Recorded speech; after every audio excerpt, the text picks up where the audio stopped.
whenever you're ready.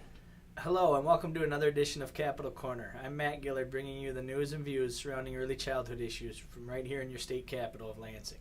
While the legislature continues to grind along in the regular session schedule, with most of the focus remaining on the second bridge between Detroit and Windsor that's being considered by the legislature. You've undoubtedly seen television commercials in your area as they're bombarding the state airways, mostly in opposition to the bridge. The commercials are being financed by the owner of the current Ambassador Bridge, who is arguing vehemently against a second span being built in that crossing. This issue continues to dominate the political dialogue and the process here in Lansing, and until it's resolved, it's unlikely we'll see a lot of movement on other substantive policy issues. The Senate was scheduled to take a vote on it this week, and have yet to pass it even out of committee, so it remains to be seen. And then obviously from there it would have to go to the House. So unfortunately, I think this issue is going to continue to dominate debate here in Lansing until some sort of resolution is found. On an early childhood front, there is still some things happening. As I talked about last week, the application for the Early Learning Challenge Grant, the third iteration of the Race to the Top funds, was actually due this week on Tuesday. Our application is in, and Michigan has applied along with, I think, 35 states. The District of Columbia and Puerto Rico have applied for these funds.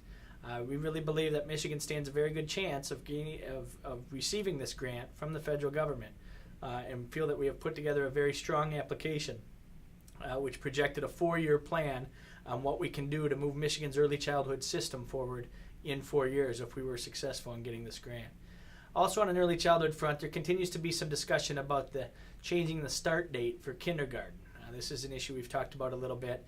There have been a couple of committee hearings on the issue, but nothing has moved. The bill in the House, as sponsored by Representative France, has actually been re-referred to the Education Policy Committee, where it's likely to come up in the next couple of weeks, and discussion on this will continue. Currently, Michigan is one of only a few states that allows children to start kindergarten as long as they turn 5 on or before December 1st. The bill would move us to a September 1st start date, which is more in line with most other states.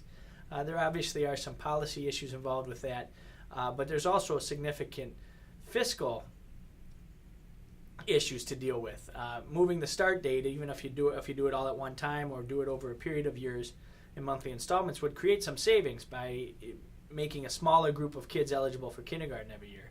We certainly will be arguing that any money realized or saved, so to speak, from this policy change should be redirected to early childhood programs.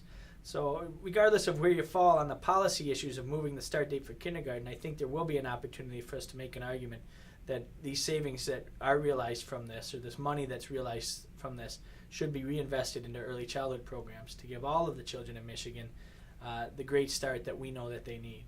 So stay tuned for further information on this issue and others as we move forward through this fall calendar. Thanks, and join us again for another edition of Capital Corner.